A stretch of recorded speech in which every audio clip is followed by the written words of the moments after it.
Racismo. ¡Una chola! ¡Una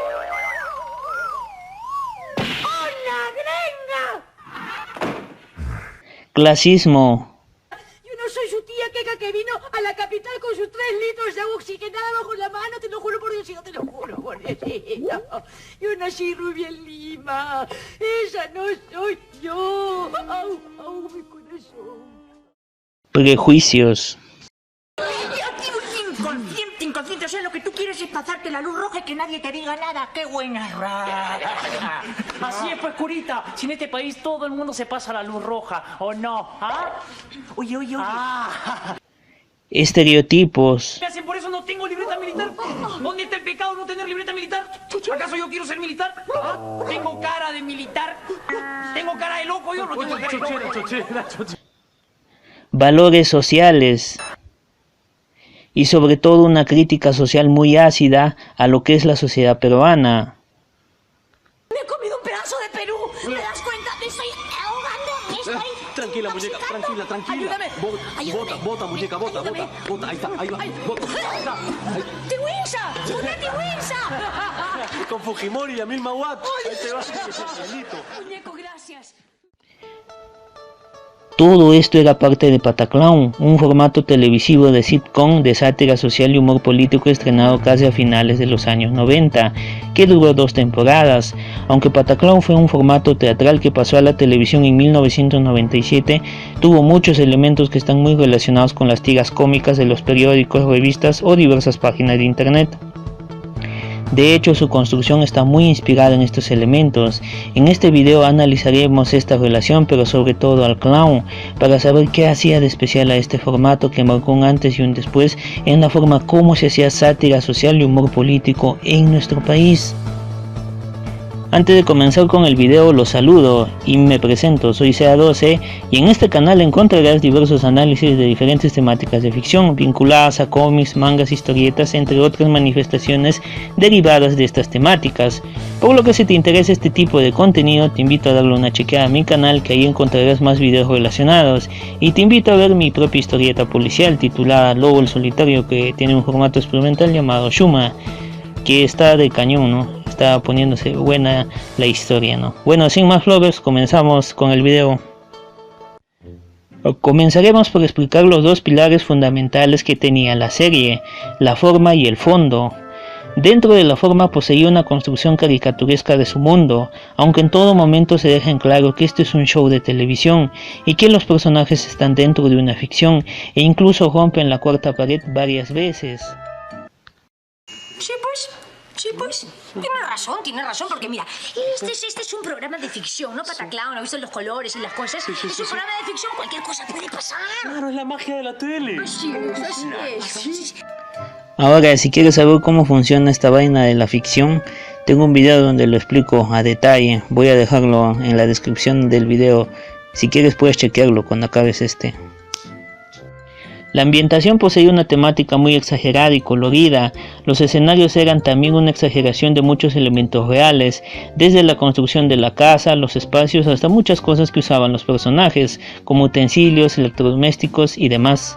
Dentro del fondo, antes de detallar la trama de la serie, primero debemos de hablar de una cosa fundamental para entender esta serie.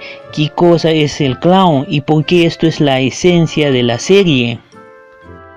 Según lo que dice la artista y educadora Ana Eguiazábal, el clown es la mejor versión de nosotros mismos, es nuestro estado potencial, es el arte de permitirse sacar el máximo de cada persona, sin juicios. No es un personaje que se hace, es uno mismo en todo su potencial y en todo el sentido de la palabra, se nutre de todo lo que posees como persona. Bueno, se podría decir que los personajes que las actrices o los actores interpretan también se nutren de ellos, pero el clown no interpreta a un personaje ficticio. El clown se construye desde la energía, emociones, circunstancias, experiencias, las características personales propias de cada persona. Entonces podemos decir que el clown es uno mismo en su máxima expresión.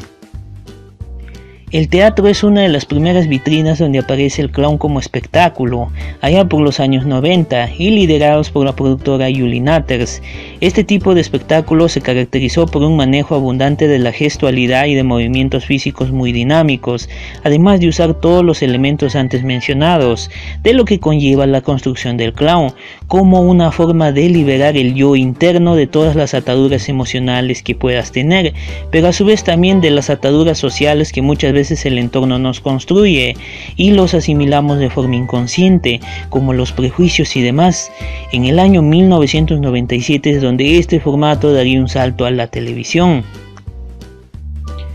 La serie trataba de una pareja de casados que viven en una casa habitada por 3 fantasmas, aunque nunca se especifica cómo empezó esta relación, y de hecho nunca se explican muchas cosas, como por qué los fantasmas penan ahí, cómo llegaron ahí y quiénes eran en vida. Preguntas que solo el intro de la primera temporada explica, como que en la casa penan bien bonito y demás, ¿no?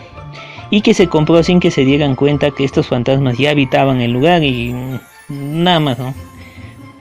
Sobre esto encontré una historieta donde dan una explicación de cómo murió Tony. Es algo perturbadora, pero muy creativa, ¿no? Así que voy a dejarlo en la descripción del video para que lo puedan ver. Pataclown comenzó haciendo sátiras sociales de diversos temas, como el machismo, el racismo, el clasismo, la discriminación, la hipocresía de nuestra sociedad, entre otros más. Poseía una marcada crítica coyuntural a la crisis política que se vivía en ese momento. Recordemos que estos son los años más bochornosos del régimen fujimorista. La serie se divide en 2 temporadas.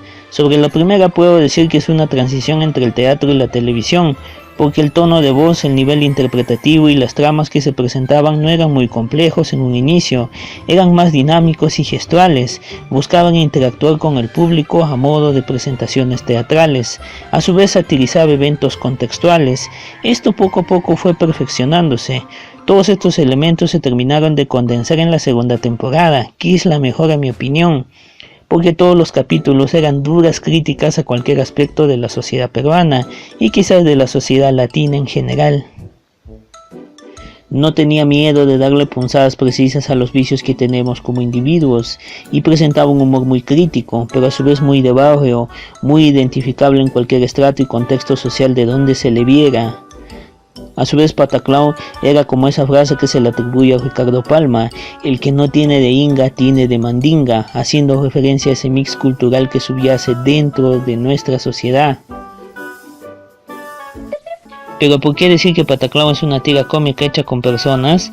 Las tiras cómicas pueden ser una o varias viñetas que hablan sobre un tema específico, como de entretenimiento, de crítica y de análisis social. En este sentido pueden ser de publicación diaria o semanal.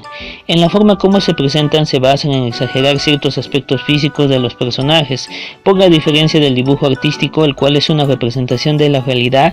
El dibujo de los personajes de las tiras cómicas, denominadas en inglés el cartoon, a este estilo de dibujo requiere de una interpretación de características particulares, de elementos reales, pero también de las situaciones que describen. A su vez, Pataclown se caracterizó justo por el uso de estos elementos. Si bien no se pueden exagerar los rasgos físicos reales como en los dibujos de las tiras cómicas, como agrandar los ojos, ¿no?, o la boca, sí se pueden exagerar los vestuarios, las características y los comportamientos de los personajes, pero también aspectos más detallistas como los sonidos de fondo que también se usan en las tiras cómicas. Claro que en el papel esto no suena, ¿no?, porque es papel, pues. Pero si estos sonidos se representaran en la realidad, sonarían como se presentaban en Pataclown, y justo esa era la intención.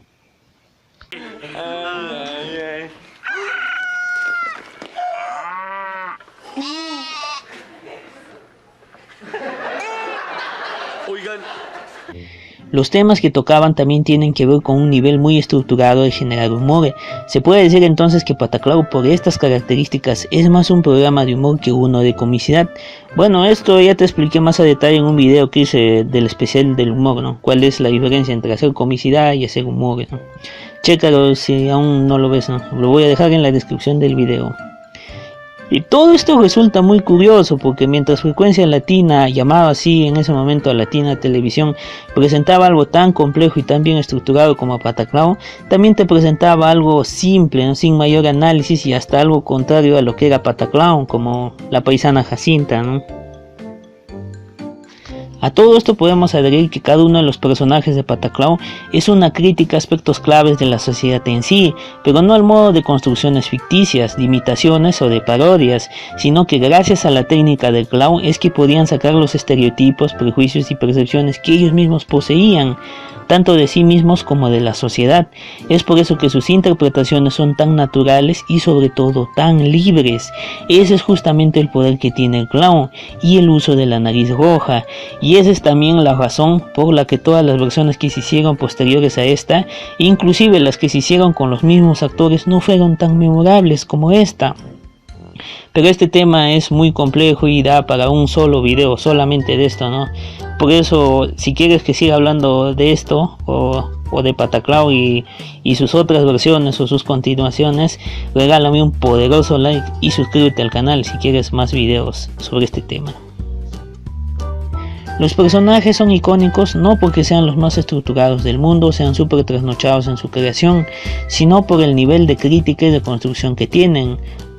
Por ejemplo, Wendy y Machín son un matrimonio convencional, donde Wendy no aspira a más cosas que la de ser una ama de casa servicial, y es muchas veces catalogada como alguien de escaso nivel intelectual, cosa que se demuestra en muchos capítulos que es falso, pero también es muy inocente y muy optimista.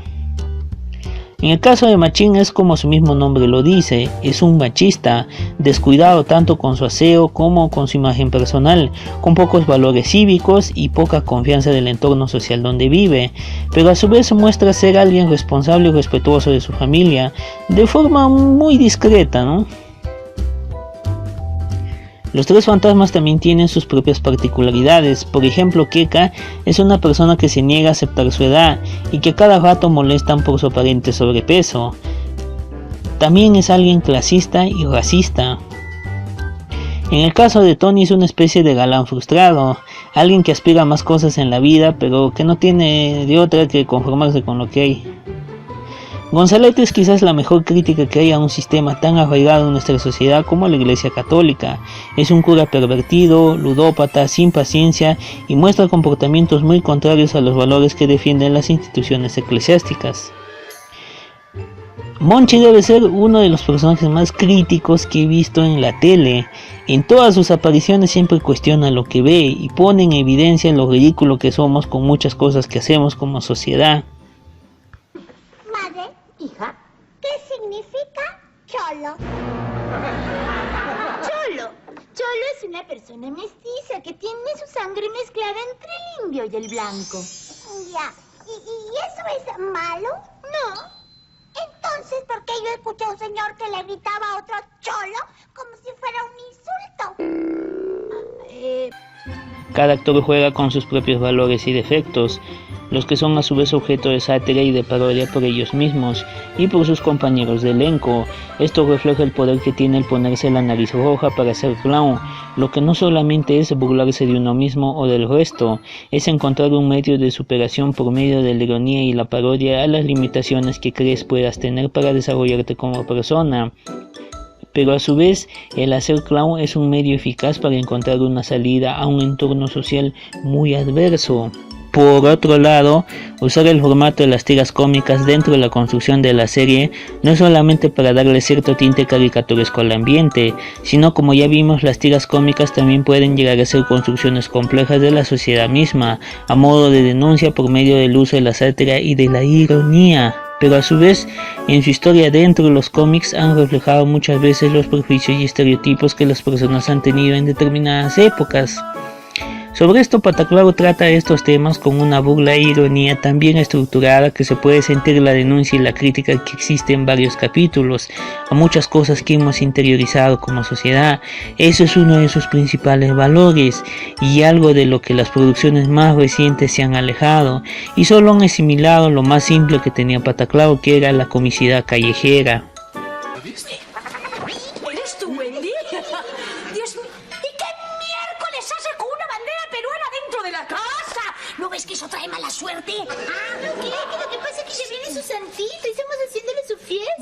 de acá, saca eso de acá. Bótese tu cuello. Saca este pedazo de papelín. Saca este papelín. ¡Enfume la bandera! ¡No! ¡Por el morro, maldita sea! ¡Me tiro! ¡Nadie toca la bandera, Casma! ¡Hasta quemar el último cartucho!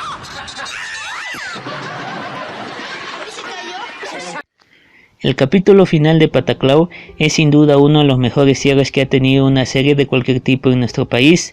Volver a la realidad podría considerarse hasta una metáfora de la propia vida y esconde muchísimos detalles y significados que vale la pena detallar en un propio video. Ya para finalizar este video diré que la serie es muy compleja en muchos aspectos. Existen capítulos censurados porque son críticas directas al gobierno de ese momento, a sus instituciones, a la prensa, a los pseudovalores y creencias cívicas que queremos poseer y que son tan endebles como la fidelidad de nuestra amada farándula, entre otros muchísimos temas más. Ese es justamente uno de los valores más importantes que tuvo Pataclown como ficción y del compromiso social que tenía, porque no le pesaba la mano para mostrar de forma muy caricaturesca, muy crítica y certera nuestras propias mañas como sociedad en un momento donde moral y anímicamente el peruano se encontraba en una situación muy difícil. Fue justamente Pataclown una de las pocas cosas positivas que podemos recordar con cariño de los 90, y era justamente esa desahuevada lo que en ese momento necesitábamos. Pero bueno, espero ir hablando más a detalle de todo esto más adelante, ¿no? Así que no se preocupen, ¿no? Hay Pataclown para rato.